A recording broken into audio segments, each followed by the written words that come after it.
Pozdrav svima i evo nas u još jednom videu i danas ću vam pokazati kako napraviti 3D camera tracking i izbaciti te podatke tako da ih iskoristimo u nekom programu. To će danas biti After Effects i razlika između prijašnjeg tutoriala gdje sam bio koristio također camera tracking će biti ta što neću koristiti od After Effectsa camera tracking tool, nego ću koristiti drugi program pod nazivom PF Track. I sad se vjerojatno pitate, pa zašto ne koristiš Bužu? Bužu ne koristim zato što jednostavno sam bio krenuo sa PF Trackom raditi. I nemam ništa protiv Bužua, samo što, eto, velim, znači, krenuo sam bio uvijek sa PF Trackom, tako da nema smisla da mijenjam program. Sviđa mi se Bužu zato što je vrlo jednostavan, ali nema neke opcije ko što imaju neki drugi programi, ali dobro, to sam i ta priča. Uglavnom, principi su svugdje isti, znači za kada radite 3D camera tracking, samo su opcije razbacane svugdje po programu, ali tijek operacije koje izvodite je svuda isto. Današnji cilj nam neće biti primjerice da ove to-do brisove koje možete vidjeti ukomponiramo u šat. Ono sam zapravo samo sam njih dodao da vidimo koliko smo dobro uspjeli u camera trackingu. Primjerice imamo tu na početku, znači imamo kao nekakav debris tamo zada. Vidimo da on posve dobro stoji. Ok. I vidjet ćemo zapravo da 3D camera tracking ne služi samo da primjerice za 2D elemente, nego posebice za 3D elemente. Ok, primjerice ne znam da napravite nekakav auto, nekakvog čovjeka koji ovdje hoda i tako dalje i nećete vjerojatno moći to bez 3D camera trackinga. Postoji tu puno teorija oko toga, ali neću vas zamarati sa time danas, pa ajmo odmah zapravo i krenuti. Započet ćemo tako što ćemo otići u PF Track i importati naš footage, znači file import footage i vidimo zapravo da je tu kao naš video. Ovo je zapravo image sequence, znači niz slika koji tvori naš video. Jer kao što znate zapravo video je samo niz sličica. Ok, imao sam problema sa time da mi recimo PF Track nije htio prepoznat moj video. Znači baš video format i ako se ikada susretnete sa tim problemom da vam neće nešto prepoznat, nebitno da li to bio PF Track ili neki drugi program, moj savjet vam je da zapravo napravite image sequence. Odete na primjer u After Effects i tu od vašega videa napravite novu kompoziciju i samo ga stavite na render. I pod output tu postavku stavite umjesto lossless, stavite recimo TIFF sequence. Kliknemo OK i jednostavno samo eksportate to gdje želite. Preporučujem da to stavite nekakvu mapu, pošto ćete dobiti dosta slika, tako da vam ne bi bilo recimo po desktopu sve razbacano. Ok, ajmo mi u PF Track. I razlog zapravo, kao što sam već bio rekao, zašto nisam koristio recimo standardni od After Effectsa tracker, je to što recimo vidimo ovdje da mi nije prihvatio ove točke dole na podu. Da vidimo zapravo da tu uhvati jednu točku, ali ona je čisto jednostavno nedovoljna da bismo dobili nekakav dobar solve. Uglavnom, nebitno, samo velim, bolje nekada koristiti jednostavno druge programe. I importat ćemo naš footage, znači kliknut ćemo load i sada provjerava naš footage. Ovdje ima puno teorije o kojoj bi se dalo pričati, ali ja neću. Makar bi bilo preporučljivo kada bi malo pogledali zapravo samo teoriju da znate zapravo o čemu se ovdje sve radi. Kliknut ćemo yes, makar se vama neće pojaviti, meni je ostalo od prijašnjega projekta s ovim videom nešto, pa sam odmah izbrisao. I ono što ćemo napraviti je samo možda malo popraviti boje. Povećat ćemo možda malo brightness, recimo na 10, 11. Ok, povećat ćemo saturation i samo contrast malo nabiti. Primjerice da je ovo bolje i kliknut ćemo OK. I sad zapravo što bismo mogli napraviti je uvijek, znači moj savjet vam je da pogledate malo video prije što ga počnete trackat. Vjerojatno u Bužu samo kliknete auto track i to je to, ali kada budete jednoga dana počeli malo zbiljnije raditi recimo nekakvo obacivanje 3D elemenata u vaš footage, neće vam biti svejedno zapravo kojim načinom ćete pristupati vašem footage-u i na kojim načinom ćete početi rješavati camera solving. Uglavnom, vidim zapravo da mi neće biti toliki problem možda ovo tu lišće, zato što ima tu polja sa kontrasta, znači nije totalno sve zeleno. Znači dobit ćemo otprilike dobre točke. I ono što sad zapravo možemo napraviti je kliknuti odmah na auto track. Inače, možda bih koristio maske da mi ne računa ovo lišće u trackingu, ali mislim da će poprilično dobro poslužiti u ovom slučaju. Ono što ja inače radim je da napravim više verzija trackinga, pa pogledam zapravo sa kojim načinom bi bilo bolje. U smislu, recimo, ovaj tracking napravim bez maske, a drugi tracking napravim sa maskom. Znači, usporedim te dvije verzije i vidim koja je bolja. Ali eto, već znam unaprijed, tako da ćemo koristiti bez maske i kliknut ćemo auto track. I vidimo zapravo da se ovdje tako to puni. I normalno, to će ubrzo biti gotovo i odmah ću sam malo ubrzati dok to ne bude bilo gotovo. I sad kad je ovo završilo, mogli bismo malo počistiti loše feature. Otićemo u camera, to jest u tracking i clean auto feature tracks. Otićemo zapravo samo track error, možda malo povećati. I ne želimo sve izbrisati, nego samo neke.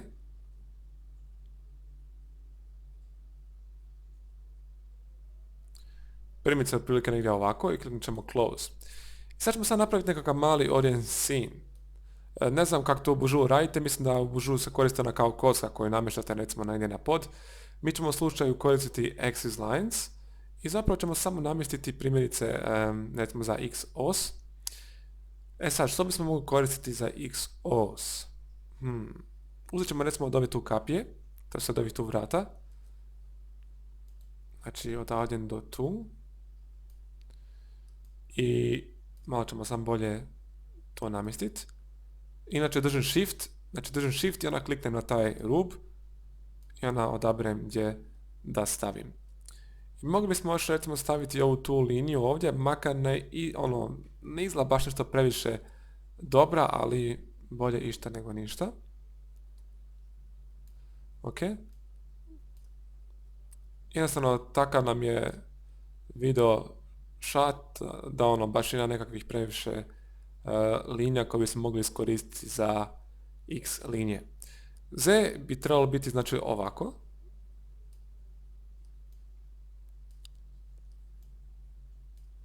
Znači Z je 90 stupnjeva od x. I iskoristit ćemo ovu tu liniju.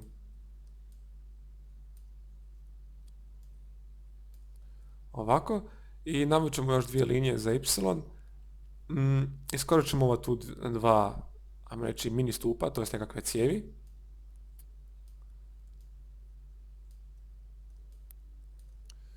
Dobro. Tu. I sad otićemo sam zapravo desni klik na te male krugiće. I odabrati ćemo da ovo je z i ova dva su y.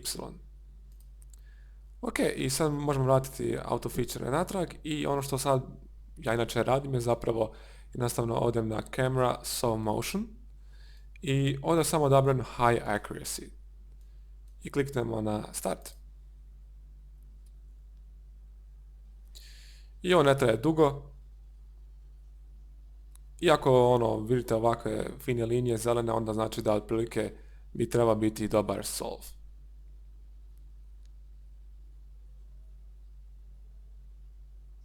I dobili smo ovaj tu ground plane i sad ono što bismo trebali napraviti je orijentirati ga da, ajmo reći, koliko toliko paše u našu scenu. Ono što bismo mogli napraviti je označiti taj scene orientation i možda malo zarotirati. Možda bismo mogli malo iskalirati na dolje. Tipa ovak nešto, pa možda malo translate. Maknuti ovako negdje. Otići rotate. Malo pa maknuti.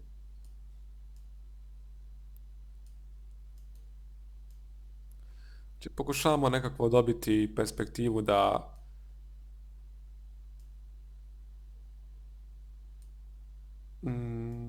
znači onda uvijek može malo igrati se. Pokušavam nekako poravnati, znači da ove tu linije moje bijele pašu na ovu tu liniju od ceste. malo je teže.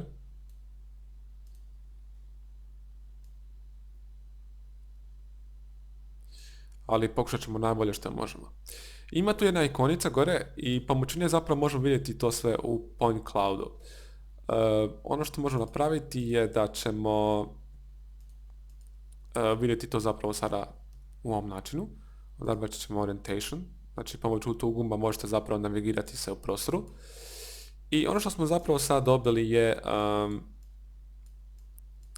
samo dok ja to malo namjestim. Znači ova tu bijela linija, znači ova tu kod kamere, ovo tu bijela linija znači prezentira vam zapravo kretnje kao kamere naše dok smo snimali video. Jer ono, cilj je zapravo bio da ovaj program napravi imitaciju naše kamere, to jest njezine kretnje. Ok, a zapravo ove tu stvari koje možete vidjeti, ove tu bile i zelene točkice su zapravo te točke koje smo mi pratili. Kada bismo pogledali zapravo ove tu točke, sad ćemo vidjeti samo malo. Znači, kad bismo selektirali ove tu točke, vidjeli bismo zapravo da je to od ovog tu dijela, znači to je zapravo ona kapija i ona vrata. Ovaj tu dio zapravo je otprilike znači negdje na lišću. Da vidimo dalje. Otićemo na navigation. Znači ovo bi sve kao trebalo biti auta. Znači, opa. Znači to je ta auta. I zapravo ako je dobro PF check napravio, ono što bi zapravo trebalo biti je da su ove točke iza tih auta zapravo dalje, što i je. Znači ako selektiramo pomoću selection toola, vidimo da su one zapravo dalje. I što je točno. Znači, ajmo reći koliko toliko je dobio track ispo. Vidimo sam zapravo imamo što neke točkice koje vjerojatno nisu dobre. Dobro, možda malo krivo otišlo i zapravo njih možemo maknuti, ali ne moramo, sad je na gotovo. I sad ćemo zapravo testirati koliko je dobro naš solo ispo. Kliknut ćemo ovdje X-ić i samo malo da još vidimo, znači otićemo na navigation i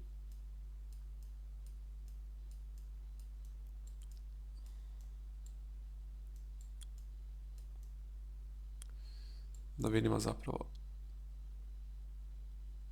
Ovo možda nije dobro, samo malo. Otićemo ovdje i možda malo otići na Zero Orientation i spustiti to dolje. Ok, tipa nešto ovako, otićemo Rotate.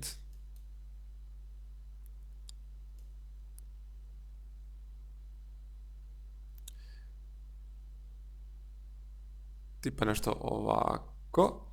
I onda ćemo otići još zelenu. Znači pokušat ćemo to ukomponirati.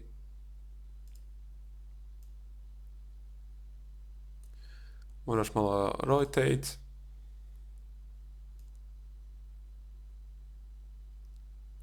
Primjerice ovako nešto. Ok, recimo da nam ovo dobro izgleda.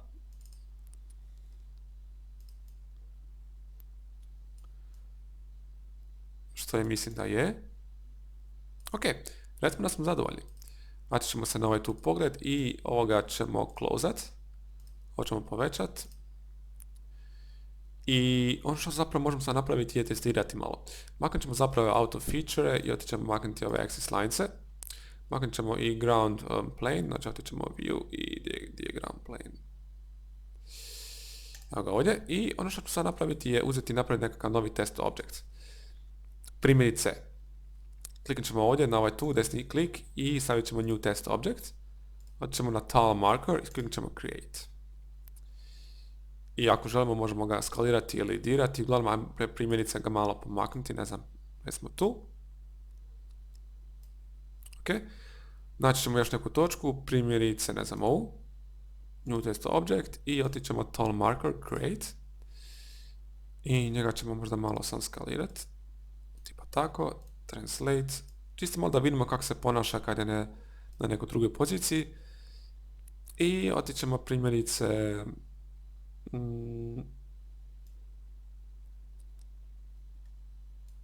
ajmo recimo ovaj tu, new test object, tile marker create, malo ga pomaknemo tu, ovako ovdje i ajmo zapravo sada pogledati kako to izgleda. Znači, sam pratite dole tu vrh i pratite da li dobro stoji na mjestu. Ako je, onda je dobar track, to je dobar solve nastao. Ok, znači vidimo, možemo vidjeti ipak možda malo da ode klizi, no ne u tolikom omjeru. Ovaj tu super stoji. A ovaj zada također dosta dobro stoji. Ovaj bismo možda sad mogli malo popraviti, ali on se pomakne u toj mjeri da zapravo ne biste toliko ni primijetili to. Tako da, ajmo reći koliko toliko dobro ispao taj solve motion. I ono što sad možemo napraviti je, znači, samo ta tri selektirati i kliknuti tag for export. Znači, ne želimo da sve izbacimo, nego samo zapravo one koji nam trebaju. Otićemo desni klik, tag for export i desni klik, tag for export. Da bismo sad to izbacili zapravo After Effects, imamo tu opciju tracking exports, to jest camera object export. Otićemo tu desni klik i stavit ćemo new. Format će biti After Effects, koje feature želimo izbaciti, ne želimo sve, nego one samo taget koje smo značili. I gdje želimo to spremiti, stavit ćemo na local disk C, imamo tu već shot, znači ovo će biti zapravo, ajmo reći, shot tutorial. Kliknemo save i kliknut ćemo save.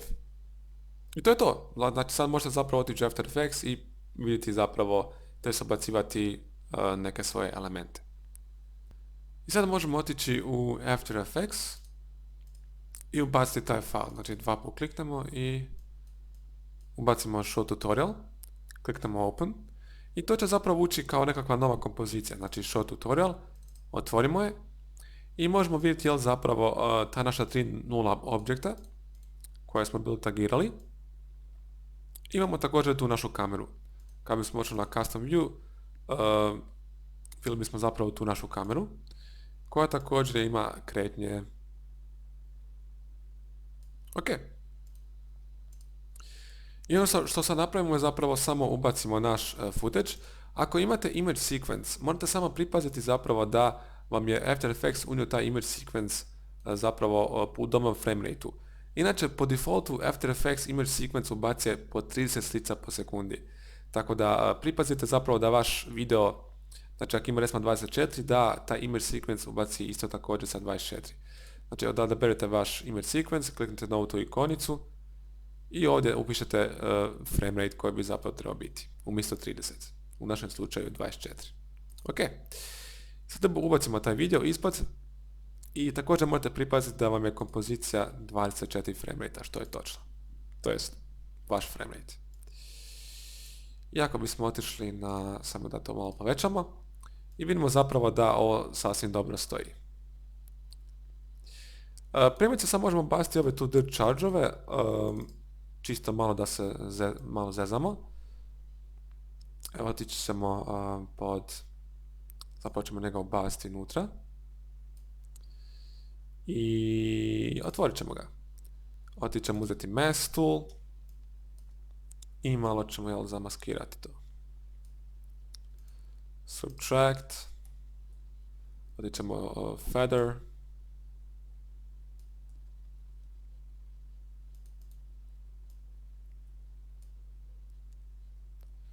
ok. Recimo da to dobro izgleda, otići ćemo u composition i sad recimo da želimo staviti to na ovaj tu ram reći daleko i da bude na toj poziciji tamo negdje daleko. E sad, znači ono što možemo napraviti je, moramo znači imati taj lev da bude 3D, znači to je ono glavno, znači kliknemo na toj kućicu i sad taj video ne vidimo. A ono što možemo napraviti je uzeti ovaj pick whip, držati shift tipku i otići gore i selektirati daleko. I sad zapravo vidimo da on tamo. Ok. Vidimo zapravo da možda bismo mogli malo, možemo ga skalirati ako hoćemo, a i ne moramo. Možemo napraviti također gore nekakav feather. Ono što možete napraviti je također otići u ZEOS i pomaknuti ga još tamo negdje nazad. ali nemojte puno, znači blizu tu, tad je točka, tu blizu. Znači nemojte dalje od ovoga null objekta, jer zapravo tamo je neka možda druga pozicija koja nije ista ovome tu null objektu. Tako da ćemo ipak možda malo povući naprijed, tipa tu negdje i možemo, ne znam, povući ovdje. Ok, i sad kada bismo to malo pogledali, vidimo zapravo da ovo sasvim dobro izgleda. Možemo recimo ovo duplicirati i otići, uzeti pick whip, držimo shift i selektiramo ovaj tu prvi shape. I kada pogledamo vidimo da imamo i to i tu. I ono što smo mogli napraviti je ovaj možda malo skalirati, recimo negdje na, ne znam, 50%. Nije bitno i možda malo sam pomaknemo, ne znam, recimo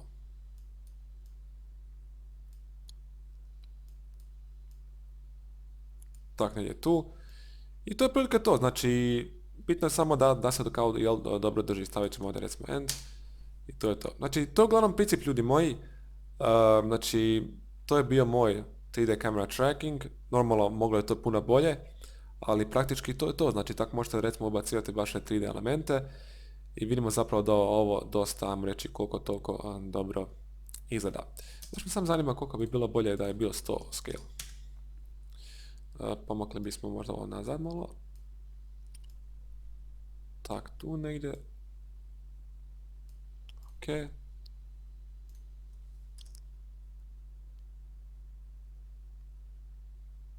Da, tu bi možda trebalo malo maskirane, tu ima orijentacije.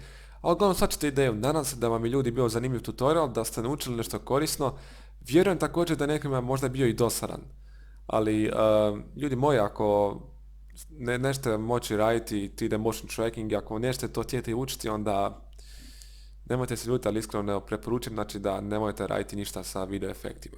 Jer bez ovoga jednostavno ne možete napraviti vjerodostojne nekakve efekte kada budete recimo htjeli ubacivati nekakve vlastoručne napravljene 3D elemente u vaš video footage.